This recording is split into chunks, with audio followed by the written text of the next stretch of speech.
नमस्कार, IABS 24 देख रहे हैं आप। मैं हूं आपके साथ राहुल सिन्हा। मध्य प्रदेश के खबरों के इस बुलेटिन में आपका स्वागत है और बुलेटिन की शुरुआत करेंगे कोरोना की अपडेट के साथ। मध्य प्रदेश में कोरोना के 6,380 नए मरीज मिले हैं। 2 मरीजों की मौत हुई है। मध्य प्रदेश में आज 1,785 मरीज डिस्चार्ज भी हुए हैं। तो एक्टिव मरीजों की संख्या इस वक्त 30,109 हो चुकी है। आज 1,20,927 लोगों का वैक्सीनेशन किया गया है। अब तक 10,74,63,788 लोगों को वैक्सीन लग चुकी है। बड़ी खबर और अपडेट आपको बता रहे हैं, कोरोना से जुड़ी बड़ी अपडेट। मध्य प्रदेश में कोरोना के 6,380 नए मरीज मिले हैं और 2 मरीजों की मौत भी हुई है। आज 1,785 मरीज डिस्चार्ज हुए हैं। तो एक्टिव मरीजों की संख्या अब 30,109 हो चुकी है और आज 1,20,927 लोगों का वैक्सीनेशन हुआ है। तो अब तक कुल 10,74,63,788 वैक्सीन लग चुकी है।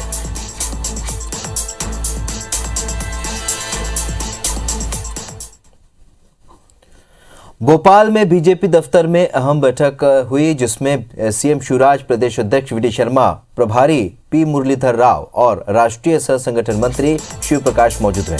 बैठक में मुख्य रूप से पार्टी के 10% जनाधार को बढ़ाने पर फोकस किया गया। बैठक में तय हुआ कि बीजेपी के बड़े नेताओं को बूथ पर कुछ वक्त गुजारना होगा। बूथ विस्तारक योजना के तहत 20 से 30 जनवरी तक करीब 20,000 नेता 10 दिन हर बूथ पर 10 घंटे का समय देंगे। इस दौरान हर बूथ से जानकारी जुटाई जाएगी। बीजेपी संगठन ने संगठन ऐप भी बनाया है, जिसमें बूथों की जानकारी इकट्ठा की जाएगी। इसके अलावा बीजेपी अपने पितृपुरुष कुशाभाऊ ठाकरे की स्मृति में 1 साल तक चलने वाला संगठन पर्व भी मना रही है। इसकी तैयारी को लेकर भी समीक्षा की गई।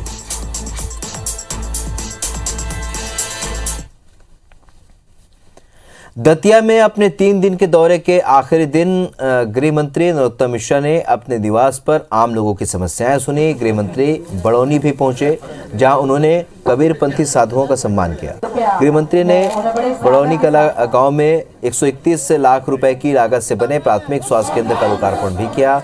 उन्होंने कहा कि हमने बड़ौन कला में अस्पताल का निर्माण कराया है। गोरा घाट तक के लिए लोग बड़ौन कला में इलाज कराने आएंगे। गृह मंत्री ने सीएमएचओ को निर्देश दिए कि अस्पताल में डॉक्टर मौजूद रहना चाहिए, जिससे लोगों को इलाज की सुविधा मुहैया हो।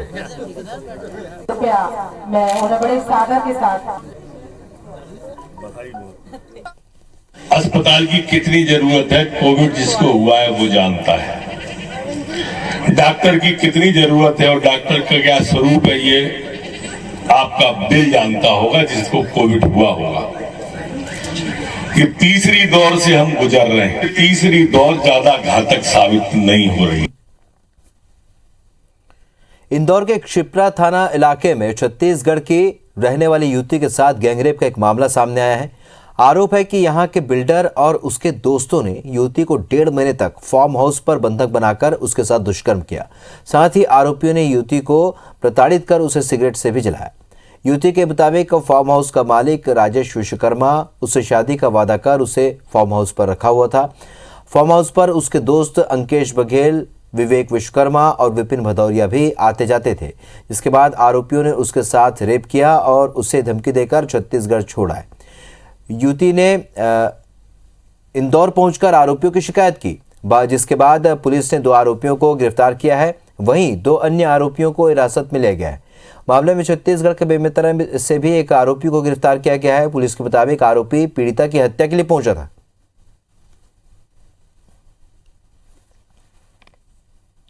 पीड़िता रहने वाली रायपुर की है।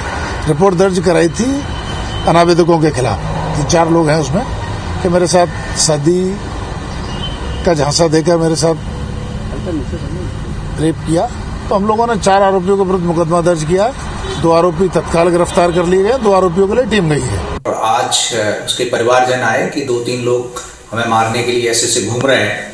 इस पर से हमने पुलिस ने तत्काल कार्रवाई करते हुए एक आरोपी जो कि 24 केस हैं उसके ऊपर नागदा थाने में, और वहाँ का जिला बदर और इन फरारी बदमाश है विपिन भदौरिया, उसको हम लोग गिरफ्तार किया है। कि एक आरोपी को पकड़ा गया है जो एमपी से कनेक्टेड है। जब डिटेल जांच करवाया तो ये पता चला कि वो जो लड़की है वो शादी करके जो भी गलत तरीके से शादी करके वो एमपी लेके गया था, वहाँ उसके साथ बहुत अत्याचार किया गया है। तो जब उसके मोबाइल भी जब्त किया गया तो उससे कुछ ऐसे एविडेंस मिले कि उसमें हम ये एंगल से देख रहे हैं कि कहीं ह्यूमन ट्रैफिकिंग का मामला तो नहीं है।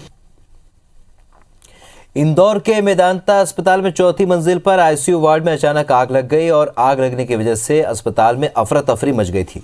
वहीं आईसीयू वार्ड में भर्ती 10 मरीजों को तुरंत दूसरे वार्ड में शिफ्ट कराया गया। आग शॉर्ट सर्किट की वजह से लगी थी।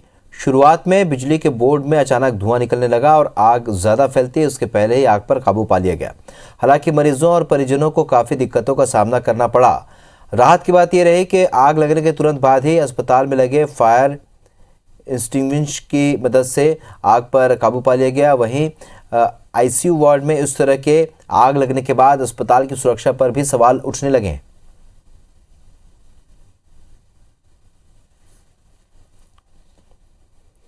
उज्जैन में चाइना डोर से गला कटने से युवती की मौत के बाद मुख्यमंत्री शिवराज सिंह चौहान ने कड़ी कार्रवाई करने के निर्देश दिए हैं, जिस पर आज सुबह शहर के तोपखाना क्षेत्र और शास्त्री नगर के चाइना डोर बेचने वालों पर कार्रवाई करते हुए मकान और दुकानों को ध्वस्त किया। जिला प्रशासन और नगर निगम की टीम ने मिलकर कार्रवाई करते हुए चाइनीज मांझा बेचने वाले आरोपियों के मकानों और दुकानों को ध्वस्त किया। इधर खंडवा में मोघट थाना पुलिस ने इमलीपुरा और खड़गपुरा क्षेत्र की आधा दर्जन से ज्यादा दुकानों पर छापेमार कार्रवाई की। कार्रवाई में पुलिस ने दुकानों से बड़ी मात्रा में पतंग उड़ाने का चाइनीज मांझा जब्त किया।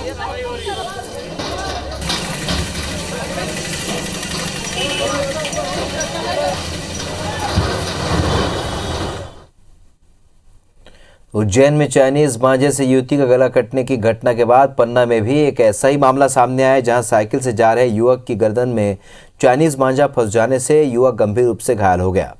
बताया जा रहा है कि युवक साइकिल से ड्यूटी करके लौट रहा था, तभी पतंग का चाइनीज मांझा उसके गले में फंस गया और उसका गला मांझे से कट गया। लोगों ने युवक को गंभीर हालत में अस्पताल में भर्ती कराया, जहां उसका इलाज जारी है। गला कटने की वजह से युवक को बोलने में तकलीफ हो रही है।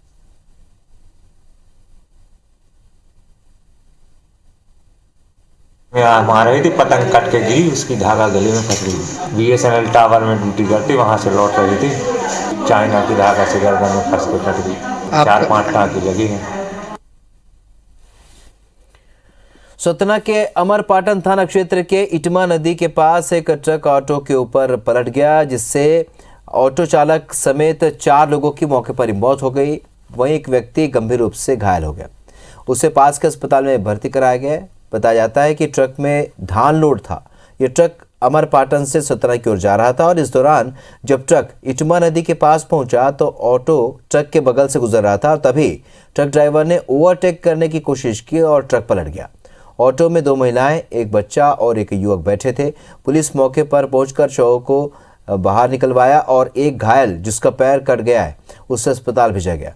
ऑटो में सवार सभी लोग अमरपाटन में लकवा का इलाज कराने के लिए गए थे।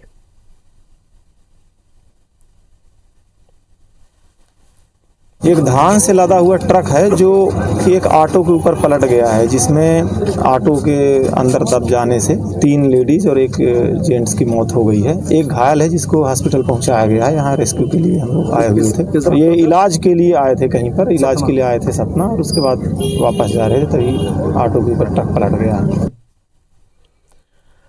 रानी दुर्गावती विश्वविद्यालय में शोध पाठ्यक्रमों के नाम पर विद्यार्थियों के भविष्य से खिलवाड़ किया जा रहा है। छात्रों के शोध के लिए कई शोध पीठ की स्थापना की गई है, बावजूद इसके यूनिवर्सिटी में शोध के काम ठप्प पड़े हुए हैं। आलम यह है कि विश्वविद्यालय में शोध पाठ्यक्रमों के लिए बनाए गए शोध पीठ अब सफेद हाथी साबित हो रही है। हर साल लाखों रुपए शोध के नाम पर खर्च किए जा रहे हैं। पीठ अब सफेद हाथी साबित हो रही है। हर साल लाखों रुपए शोध के घपले, घोटालों और लेट लतीफी के लिए बदनाम हो चुका है। यहाँ शोध पाठ्यक्रमों के नाम पर छात्रों के भविष्य से खिलवाड़ किया जा रहा है। विश्वविद्यालय ने अपनी साख बचाने के लिए अलग अलग विषयों पर शोध पीठों की शुरुआत बड़े जोर शोर से की। ये भी कहा गया कि कम से कम खर्च पर छात्र ज्यादा से ज्यादा नई रिसर्च करेंगे, जिसका फायदा स्टूडेंट्स के साथ साथ प्रदेश और देश को भी मिलेगा। लेकिन आलम ये है कि इन सभी शोध पीठों के जरिए रिसर्च के नाम पर पैसे तो खूब फूके गए, लेकिन शोध एक भी नहीं हुआ। विश्वविद्यालय के द्वारा ही अनुदान की व्यवस्था की जा रही है। बाहर से अभी कोई अनुदान प्राप्त नहीं हुआ है। विश्वविद्यालय सभी शोधपीठ के लिए अलग से पृथक रूप से बजटीय व्यवस्था की है और आगे कर रही है। रानी दुर्गावती विश्वविद्यालय में शोध पीठों की बात की जाए तो शोध पीठ के नाम पर जमकर फिजूल खर्ची हुई है। साल 2021 में गुरु नानक और आदिवासी शोध पीठ, साल 2017 में रानी दुर्गावती शोध पीठ, साल 2018 में भारतीय ज्ञान पीठ, साल 2004 में भीमराव अंबेडकर शोध पीठ। हर अनुसंधान पर 50 से 1 लाख रुपए तक खर्च किए गए हैं। कोरोना की वजह से 2 साल से रिसर्च भी बंद है। रानी दुर्गावती के कुलपति ने बताया कि जल्द ही गुरु नानक शोध पीठ के तहत 2 नए पाठ्यक्रम शुरू किए जाएंगे।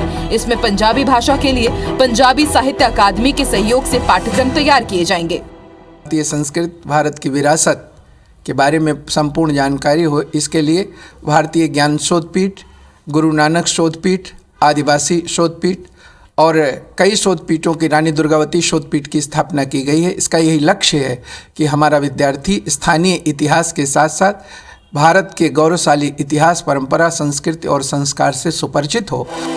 उच्च शिक्षा के क्षेत्र में रानी दुर्गावती विश्वविद्यालय एक समय प्रदेश में अग्रणी रहा है, जिसे देखते हुए शोध पीठों की नींव रखी गई थी। लेकिन बीते कई सालों से ये शोध पीठ सफेद हाथी साबित हो रहे हैं। अभिषेक शर्मा के साथ ब्यूरो रिपोर्ट, IBC 24 जबलपुर। यहाँ एक छोटे से ब्रेक के लिए रुक रहे हैं, जल्द लौटते हैं।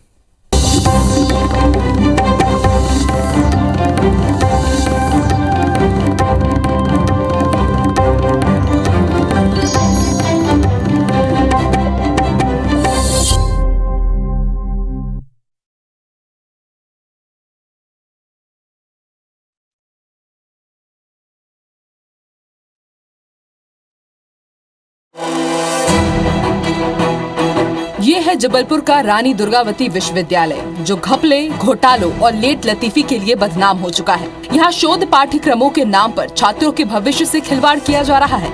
विश्वविद्यालय ने अपनी साख बचाने के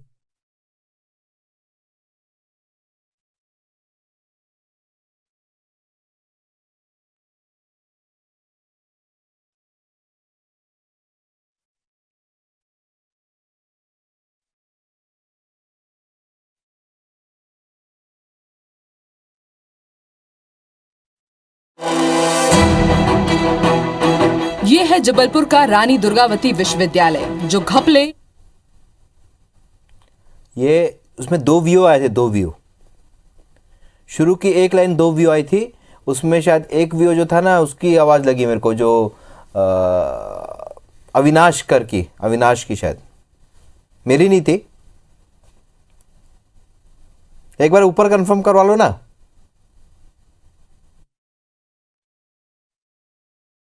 ये है जबलपुर का रानी दुर्गावती विश्वविद्यालय, जो घपले, घोटालों और लेट लतीफी के लिए बदनाम हो चुका है। यहाँ शोध पाठ्यक्रमों के नाम पर छात्रों के भविष्य से खिलवाड़ किया जा रहा है। विश्वविद्यालय ने अपनी साख बचाने के लिए अलग अलग विषयों पर शोध पीठों की शुरुआत बड़े जोर शोर से की। ये भी कहा गया कि कम से कम खर्च पर छात्र ज्यादा से ज्यादा नई रिसर्च करेंगे, जिसका फायदा स्टूडेंट्स के साथ साथ प्रदेश और देश को भी मिलेगा। लेकिन आलम ये है कि इन सभी शोध पीठों के जरिए रिसर्च के नाम पर पैसे तो खूब फूके गए, लेकिन शोध एक भी नहीं हुआ। विश्वविद्यालय के द्वारा ही रानी में पुलिस कमिश्नर सिस्टम को हाईटेक बनाने की तैयारी शुरू हो चुकी है और अब भोपाल पुलिस अत्याधुनिक तकनीक के जरिए लोगों को बड़ी सहूलियत देने जा रही है। दरअसल न तो अब बयान के लिए थाने के चक्कर लगाने पड़ेंगे और ना ही कागजातों के लिए बार बार थाने में आना होगा। अब पुलिस ने FIR आपके द्वार की सौगात के बाद वीडियो कॉलिंग के जरिए बयान लेने की व्यवस्था की है। ये सुविधा महिलाओं, बुजुर्गों और नॉन सिटी रेजिडेंट लोगों के लिए होगी। Bhopal additional police commissioner Sachin Atulkar ने बताया कि इसके अलावा अब डिजिटल डॉक्यूमेंट सिस्टम पर भी काम किया जाएगा, जिसे लेकर पुलिस ने काम शुरू भी कर दिया है। जल्द ही यह व्यवस्था लागू हो जाएगी। वीडियो के माध्यम से स्टेटमेंट्स या डिजिटल डॉक्यूमेंट्स के माध्यम से उसका जो साक्ष्य संकलन है, जो उसमें जानकारी पुलिस को चाहिए वो प्राप्त की जाए, जिससे कन्वीनियंट रहेगा शिकायतकर्ता के लिए भी और साक्ष्य का स्तर भी है, मुझे लगता है कि अच्छा बढ़ेगा। भोपाल समेत पूरे प्रदेश में निर्धारित दरों से लगभग आधे दामों पर आप अपने आशियानों को खरीद सकेंगे। ये सौगात मध्य प्रदेश हाउसिंग बोर्ड के प्रोजेक्ट में मिलेगी। दरअसल हाउसिंग बोर्ड के पूरे प्रदेश में करीब 1,500 करोड़ रुपए से अधिक की ऐसी संपत्ति है जो बीते 10 सालों से अधिक समय से बिक नहीं सकी है। लिहाजा इन रेडी टू पोजीशन प्रॉपर्टी को हाउसिंग बोर्ड आधी कीमत पर बेचने की तैयारी कर रहा है। इसमें न सिर्फ आवास बल्कि व्यावसायिक निर्माणों में भी शामिल दुकानें भी हैं और हाउसिंग बोर्ड की नई नीति में इस प्रस्ताव को हरी झंडी दे दी गई है। अधिकारियों ने बताया कि सैकड़ों प्रोजेक्ट ऐसे हैं जिनमें कई बार विज्ञापन जारी करने के बाद भी लोगों ने इन्हें खरीदने के लिए रुचि नहीं दिखाई। लिहाजा विज्ञापन और इनके रखरखाव में बोर्ड की बड़ी रकम फिजूल में खर्च हो रही है। साथ ही आवासों की स्थिति भी साल दर साल खराब होती जा रही है। लिहाजा इनके विक्रय के लिए दाम कम किए जा रहे हैं। ये दाम भी वर्तमान या बोर्ड द्वारा निर्धारित की गई कीमतों से 60 से 30% तक कम होंगे ताकि सालों से बिना बिक्री प्रॉपर्टी की जल्द से जल्द उन्हें बेचा जा सके।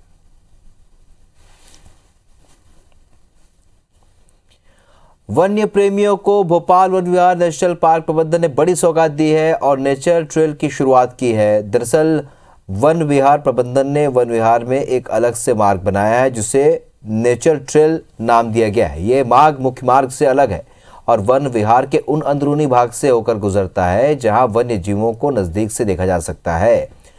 2.4 किलोमीटर लंबा ये मार्ग वन विहार के पक्षी व्याख्यान केंद्र, तितली पार्क, सर्पबाड़ा, बारहसिंगा बाड़ा और घड़ियाल मगरमच्छ बाड़ा से होकर गुजरता है।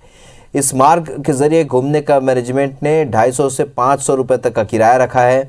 इस दौरान वन विहार के विशेषज्ञ वन्य प्राणियों से संबंधित महत्वपूर्ण जानकारी भी देंगे। राज्य स्तरीय वन्य प्राणी सप्ताह के दौरान जो समापन कार्यक्रम हुआ था उसमें संकल्प लिया था कि हम अपने पर्यटकों को वन, वन्यजीव और पर्यावरण से और इसके विभिन्न घटकों से परिचय कराने के लिए एक प्रकृति पथ का निर्माण करेंगे और वो कार्य हम लोगों ने कर लिया है। गोवंश के संरक्षण के लिए मध्य प्रदेश शासन करोड़ों रुपए खर्च कर हर पंचायतों में गौशाला का निर्माण करा रही है। बावजूद इसके गौवंश की हालत बद से बदतर होती जा रही है।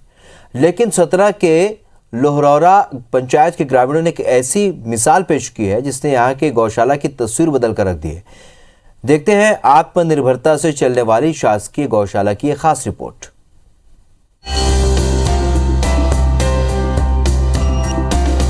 गायों की पूजा की ये तस्वीर मथुरा वृंदावन की नहीं बल्कि मध्य प्रदेश के सतना के छोटे से लोहरौरा पंचायत की है, जहां के ग्रामीणों और किसानों की पहल ने एक बंद पड़ी गौशाला में फिर से जान डाल दी है।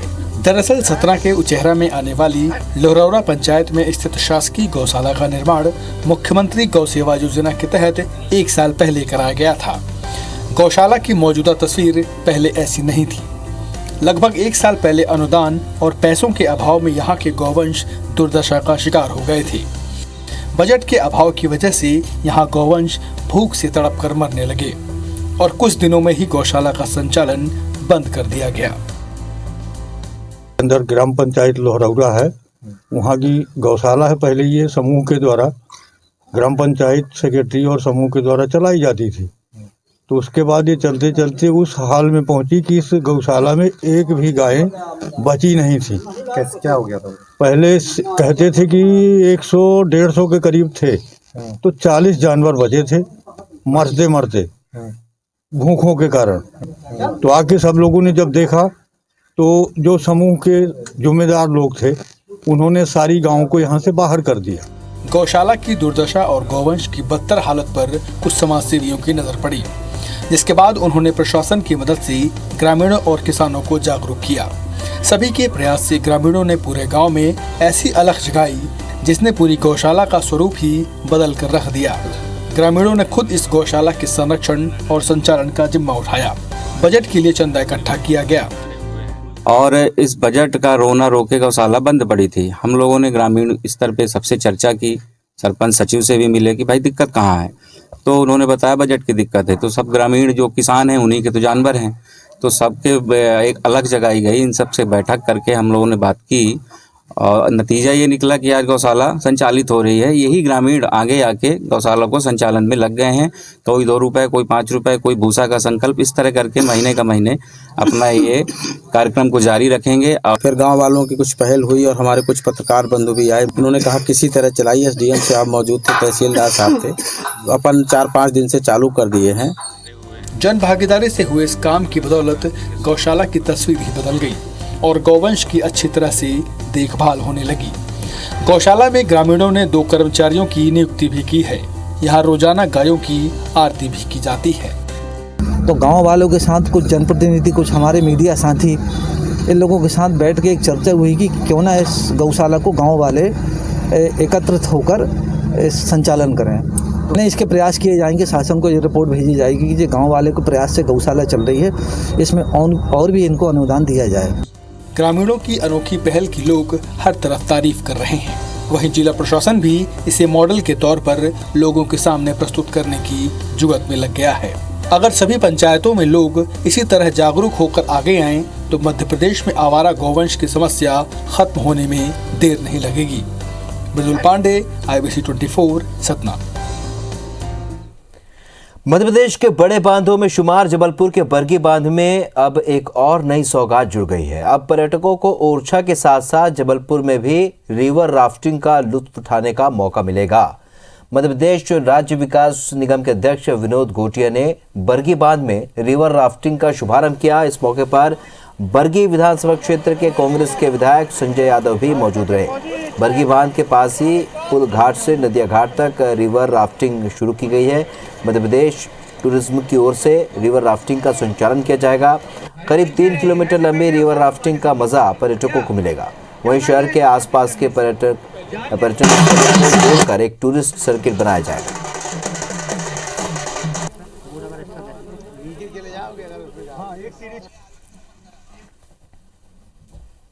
चलिए, तो मध्य प्रदेश की खबरों में फिलहाल इतना नहीं। ताज़ा अपडेट के लिए आप बने रहिए IBC 24 के साथ। नमस्कार।